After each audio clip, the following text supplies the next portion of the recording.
آج کیا تاریخ ہے؟ 31 دسمبر. کون سا دن ہے یہ؟ سال کا آخری دن. اور کل کیا ہے؟ New year. سال کے جانے کا غم منائیں کہ سال کے آنے کی خوشی منائیں؟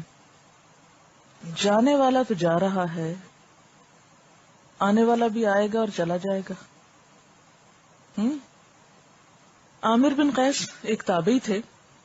ان سے ایک شخص نے کہا آؤ بیٹھ کر باتیں کریں، آؤ بیٹھ کر کچھ گپ شپ لگائیں، کوئی باتیں کریں. انہوں نے جواب دیا تو پھر ذرا سورج کو بھی ٹھہرا لو کہ وہ آگے نہ جائے، تو پھر ہم بیٹھ کے باتیں کرتے رہتے ہیں. یعنی اگر وقت نہ گزرے تو ٹھیک ہے، ادھر ادھر کی فضول گپ شپ کریں گے، اور اگر اس گپ شپ کی قیمت اتنا قیمتی وقت دینا ہے تو پھر سوچنے کی بات ہے کہ کس چیز میں گزار رہے ہیں. اس کا یہ مطلب نہیں کہ بات کرنا ہی منع اور خاموش رہے انسان. اس کا مطلب یہ ہے کہ انسان بیکار کی باتوں میں اور ایسے موضوعات پر گفتگو نہ کرے کہ جس سے کچھ حاصل نہیں. ابن جریر طبری ہر روز 14 ورقے لکھتے تھے، یعنی 14 ورقے. ورقہ 2 پیج کا ہوتا ہے. انہوں نے اپنی عمر عزیز کا ایک لمحہ بھی فائدے کے بغیر نہیں گزارا. ہر وقت کچھ نہ کچھ مفید کام کرتے تھے. فتح ابن خاقان کے بارے میں آتا ہے، عباسی خلیفہ متوکل کے وزیر تھے، کہ وہ اپنی آستین میں ہر وقت کوئی نہ کوئی کتاب رکھتے، اور جب انہیں سرکاری کاموں سے ذرا سی بھی فرصت ملتی، یعنی تھوڑے سے بھی انتظار کے لمحات بیچ میں آتے، وہ فوراً کتاب نکال کے پڑھنا شروع کر دیتے. یعنی تھوڑی دیر بھی وہ ضائع نہیں کرتے تھے. البیرونی کے شوق کا عالم یہ تھا کہ حالت مرض میں مرنے سے چند منٹ پہلے ایک فقیہ جو ان کی مزاج پرسی کرنے آئے تھے، ان سے علم الفرائض یعنی وراثت کا مسئلہ پوچھ رہے تھے.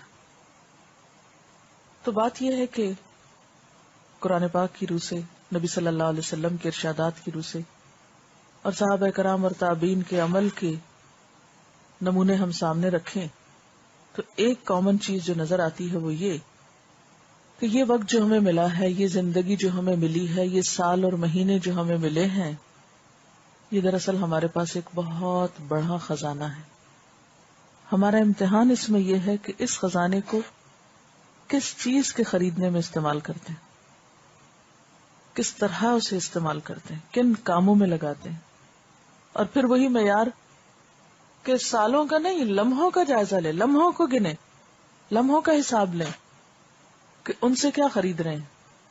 کیونکہ ایک لمحہ یا ایک سانس ایک جوہر ہے، ایک ہیرا ہے. تو ایک ہیرا خریدنے کے لیے انسان کیا کرتے؟ زندگی بھر انتظار کرتا رہتا ہے کہ کچھ پیسے جمع ہو تو کچھ ایسی چیز خریدی جائے. تو اللہ تعالیٰ نے ان سانسوں کی شکل میں ایک ایک سانس ایک ہیرے سے قیمتی، کیونکہ ہیرا بھی پیسوں سے مل جاتا ہے، ایک سانس جو چلا جاتا ہے وہ نہیں واپس آتا. یہ دیکھیں کہ اتنی قیمتی چیز کو کس کام میں لگایا جا رہا ہے. اب سوال یہ پیدا ہوتا ہے کہ پھر کریں کیا؟ کیا جانے والے وقت کا افسوس کرتے رہیں، آنے والے کے بارے میں خوش ہوتے رہیں، یا وقت ایک خاص موڑ پر آئے تو اس موقع پر ایکسائٹیڈ ہو جائیں، راتوں کو جاگیں، گھومیں پھریں، شور ہنگامہ کریں، اچھل کود کریں، شغل میلہ کریں؟ اس رویے کو کیا نام دیں گے؟ یا یہ کہ نیا سال آ جائے تو کسی کو کارڈ لکھ کر بھیج دیں اور کارڈ خریدنے میں وقت لگائیں. یعنی زندگی کس لیے ہے؟ کیا کل کا دن جو نئے سال کا پہلا دن ہوگا آج کے دن سے کچھ مختلف ہے؟ نہیں، اسی طرح سورج نکلے گا، اسی طرح غروب ہو جائے گا. وہ تو ہم نے نام دیا نا. یہ تو سال و ماہ کی تقسیم کس لیے ہے؟ پہچان کے لیے ہے. یہ اس لیے تو نہیں ہے کہ کسی ایک دن کو آپ بہت زیادہ اہمیت دے کر اس میں آپ اپنے روٹین کے کام بھی چھوڑ بیٹھیں اور جو کر رہے ہیں وہ بھی نہ کریں، چھٹی منائیں اور اپنے وقت کو بیکار لغو کاموں میں گزار دیں اور سمجھے کہ اس سے حق ادا ہو گیا. تو یہ ایک بہت بڑی بھول ہوگی. اصل بات کیا ہے کہ انسان اپنی اس عمر عزیز کو، جس کی ایک ایک سانس ایک ایک ہیرے سے قیمتی ہے، اس کی حفاظت کرنا جانے، اس کو بہترین طریقے سے استعمال کرنا جانے. اور بہترین طریقے سے استعمال کیا ہے؟ کہ اس وقت کے بارے میں آپ اپنی زندگی کو صحیح طور پر پلان کریں، اپنے اوقات کی بہترین تقسیم کریں. اس کے لیے رہنمائی کہاں سے ملے گی؟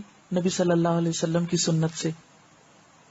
آپ صلی اللہ علیہ وسلم نے فرمایا عقل مند شخص کے لیے لازم ہے کہ اس پر جو گھڑیاں گزریں اس میں سے ایک گھڑی ایسی ہو جس میں وہ اپنے رب سے باتیں کرے. ایسی گھڑی جبکہ وہ اپنے رب سے باتیں کرے، مثلا نماز میں، مثلا قرآن کے ذریعے، مثلا دعا کے ذریعے، مثلا تنہائی میں اپنے رب سے گفتگو کر کے. یعنی دن کا ایک وقت کس میں؟ رب کے ساتھ تعلق میں. یعنی وقت کی تقسیم کیسے؟ یعنی اس وقت جو بات میں کر رہی ہوں وہ کیا ہے دراصل؟ کہ ہم اپنے وقت کو بہترین طریقے سے کس طرح گزاریں. اس کے لیے کیا ضروری ہے کہ وقت کو بہترین طریقے پر گزارنے کی پلاننگ کریں. اس پلاننگ کے لیے رہنمائی کہاں سے لیں؟ نبی صلی اللہ علیہ وسلم کی ذات سے. آپ نے وقت کی پلاننگ کرنا کس طرح سکھائی؟ ایک عقل مند انسان کی پہچان کیا بتائی؟ کہ اس کی زندگی میں کچھ گھڑیاں ایسی ہوں کہ جب وہ اپنے رب سے باتیں کرے، جیسے نماز ہے، جیسے قرآن ہے، قرآن کی تلاوت، اللہ کا کلام ہے، جیسے دعا ہے، براہ راست اللہ تعالیٰ سے ایک تعلق ہے، اس سے مانگا جا رہا ہے.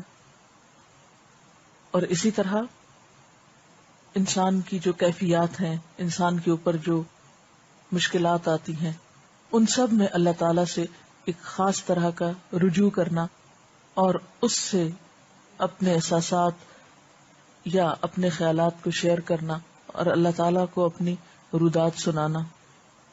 پھر فرمایا کہ عقل مند شخص کو ایک گھڑی ایسی گزارنی چاہیے جبکہ وہ اپنی ذات کا محاسبہ کرے، اپنا احتساب.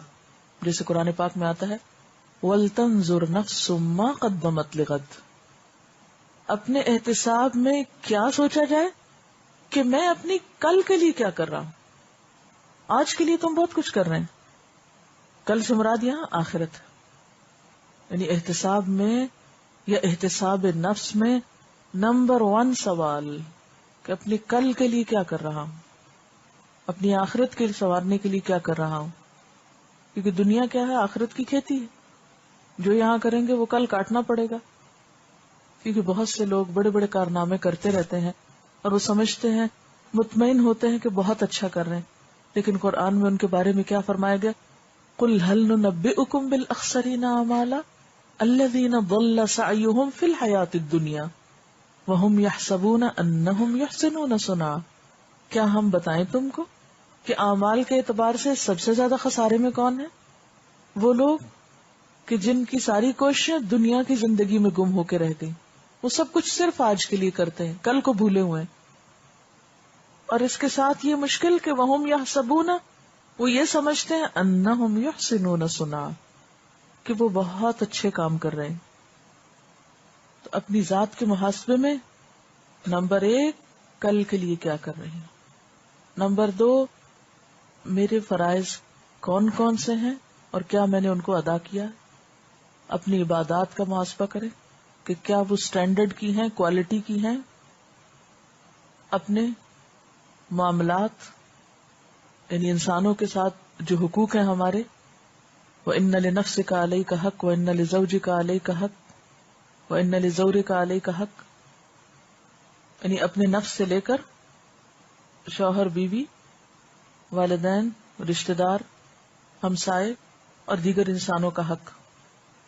کون بیمار ہے، کون مدد کے لائق ہے، ضرورت مند ہے، حاجت مند ہے. پھر اسی طرح اپنی عادات اور اپنے اخلاق کا جائزہ.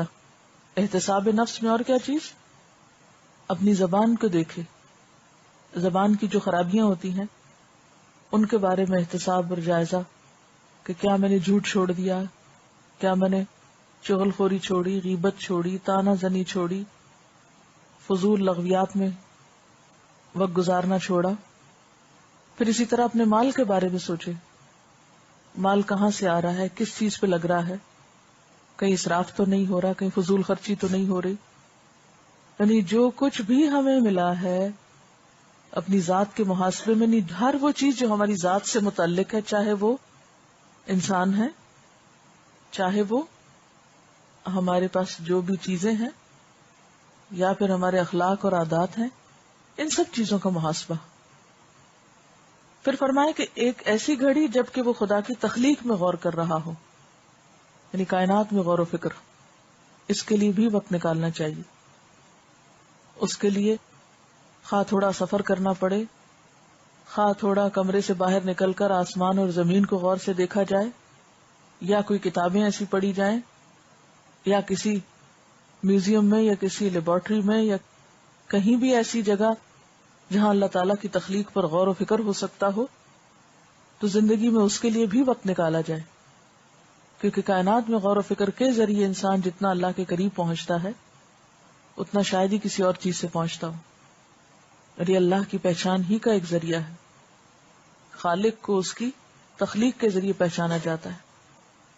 اور ایسی گھڑی جب کہ وہ کھانے پینے کی ضرورتوں کے لیے وقت نکالے، یعنی اپنے آپ کو بھی فراموش نہ کرے، اپنی ضروریات کو پورا کرے آسان طریقے سے.